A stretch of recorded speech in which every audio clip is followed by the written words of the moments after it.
पण महाराष्ट्रामध्ये हे खुलेआम चालू आहे. कोणीतरी गळ्यामध्ये काहीतरी उपरणी घालतात आणि हिंदुत्वाच्या नावानं हे चालू आहे. लोकशाहीमध्ये आपली मतं मांडण्याचा पूर्ण अधिकार आम्हाला दिलेला आहे. हा तुम्हाला विचारून आम्ही काय बोलावं हे ठरत नाही ना. जर फडणवीस, नरेंद्र मोदी, अमित शहा यांना थोडी जरी लोकशाहीची आणि कायद्याची चाड असेल तर त्यांनी स्वतः या विषयात लक्ष घातलं पाहिजे. विचारांची लढाई विचारांनी लढली पाहिजे असे एक प्रकारे म्हणत होते महाराष्ट्रामध्ये. ती आता बंद झाले किंवा त्याच्या नाही, विचारांची लढाई विचारणा जेव्हा करण्याची गोष्ट आपण करतो तेव्हा समोरच्या व्यक्तीकडे विचार असावा लागतो ना. भाजपकडे कोणता विचारच नाही. हिंदू मुसलमान यापेक्षा कोणता विचार आहे का त्यांच्याकडे? कोणताच विचार नाही. त्यांच्याकडे राजकीय विचार नाही, सामाजिक विचार नाही, सांस्कृतिक विचार नाही, शैक्षणिक विचार नाही. विचार असेल तर विचारांशी लढाई आम्ही करू.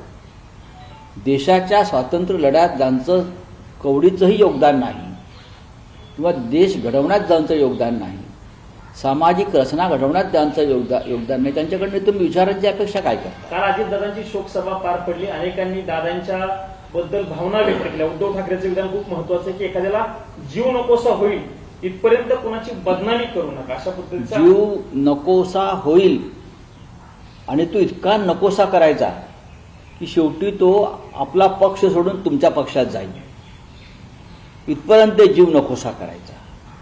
हे अजितदादा पवारांच्या बाबतीत झालेलं आहे. हे आम्ही डोळ्याने पाहिलं. अजितदादा पवार, हसन मुश्रीफ, नवाब मलिक हे लोक जे आहेत हे काय अगदी मनापासून भारतीय जनता पक्षाच्या वळचणीला गेले नाहीत. हे आपली कातडी वाचवायला, आपली संपत्ती वाचवायला आणि तुरुंगवास वाचवायला भाजपात गेले.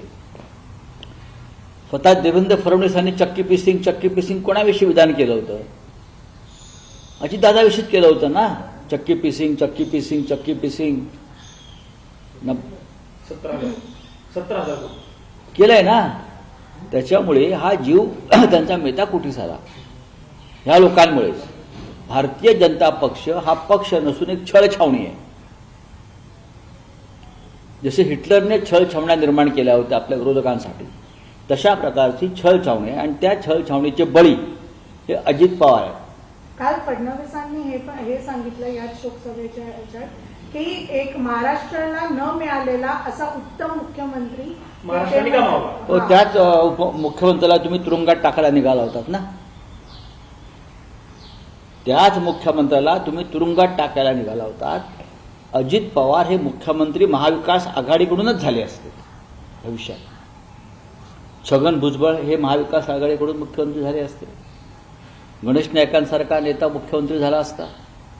अजितदादा पवार मुख्यमंत्री झाले असते. नारायण राणेंनी भाजपात प्रवेश केला, मुख्यमंत्री परत झाले का? नाही झाले. त्यांना मुख्यमंत्रीपद फक्त शिवसेना देऊ शकली. लक्षात घ्या. एकनाथ शिंदेने आता मुख्यमंत्री होऊन दाखवावं. लोकशाही मराठी ऐका, पहा, जागरूक रहा.